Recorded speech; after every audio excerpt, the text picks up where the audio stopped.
যাদের সন্তান পেটে আছেন ওনাদের সবচেয়ে বড় সাপোর্টার হচ্ছে স্বামী। সন্তান যখন পেটে আসে সবচেয়ে বড় দায়িত্ব হচ্ছে যে সন্তানের বাবার, আমার বোনের স্বামীর।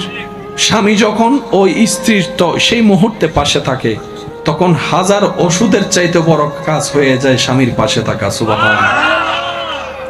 এই শরীর নিয়ে মুভমেন্ট করাটা কি কষ্ট একজন মা ভালো জানে। এটা আমরা পুরুষ জাতি দেখতে পারবো, অনুভব করতে কখনো বরাবর পারবো না। সেজন্য স্বামীর উচিত স্ত্রীর এই কঠিন মুহূর্তে যতই ব্যস্ততা থাকুক দূর থেকে হলো ফোনের মাধ্যমে, কথার মাধ্যমে এমনভাবে স্ত্রীকে খুশি রাখা।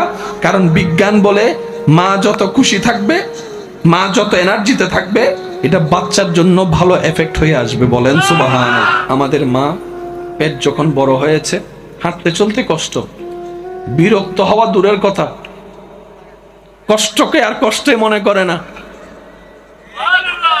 স্বপ্ন দেখা শুরু করছে, কখন জানি আমার সোনার মানিক আসবে, কখন জানি আমার সোনার মানিকের চেহারাটা দেখব। এবার আপনার আমার মার সেই পেটে থাকা অবস্থায় ঘরের কাজ তো আর বন্ধ রাখা যায় না। ঘরের বউদের তো দোষ একটু বেশিই হয়। আরাম বলতে তাদের কোনো শব্দই হয় না। সারাদিন কাজ করে রাতের বেলা শুনতে হয়, সারাদিন কি কাজ করলা তুমি। এটাই আমাদের সমাজ। কথা বলেন ঠিক কিনা? আমাদের মা যখন রাত্রে সারা দিন কাজ করে রাত্রে ঘুমাতে গেল, কারণ রাত্রের ঘুম সকালের এনার্জি দিবে কাজ করার, সেই দিন রাত্রে আপনি আমি আমাদের মাকে ঘুমাইতে দিই নাই। কিছুক্ষণ ডান দিকে লাথি মারি, কিছুক্ষণ বাম দিকে লাথি মারি, পেটের মধ্যে লাথি মারতেই আছি। কিন্তু মা বিরক্ত হওয়া তো দূরের কথা, কাঁচা ঘুম ভাঙলে বিরক্ত হওয়া তো দূরের কথা।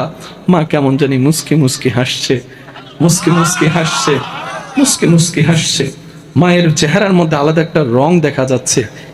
লাথি খেয়েও ব্যথা পেয়েও হাসতে জানে কে?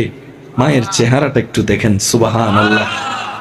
একদিন দুই দিন হলে মেনে নেওয়া যায়, এক সপ্তাহ হলে জোর করেও মানিয়ে নেওয়া যায়। এটা তো একদিন দুই দিনের সফর নয়, 9-10 মাসের সফর।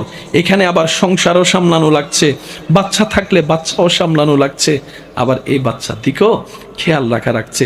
কিন্তু বুঝাতে চাচ্ছি, ঘুম নষ্ট করেছি মায়ের, মা বিরক্ত হয় নাই। মাকে আঘাত দিয়েছি, মা বিরক্ত হয় নাই। বমি বমি ভাব আমার কারণে হয়েছে, মা বিরক্ত হয় নাই।